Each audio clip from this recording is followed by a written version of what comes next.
Esse daqui é o meu cantinho de desenho. E esse daqui era o desenho que eu tava fazendo, que eu tava pintando, terminando de fazer.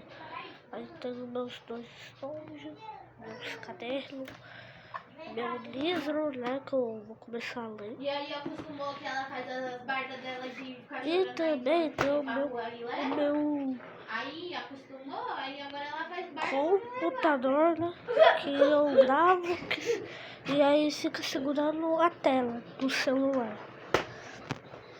Meus cadernos, minha caixa de desenho, né? Minha caixa de desenho tem um papel, uma folha aqui de desenho. E aqui, ó, é só desenho, só desenho.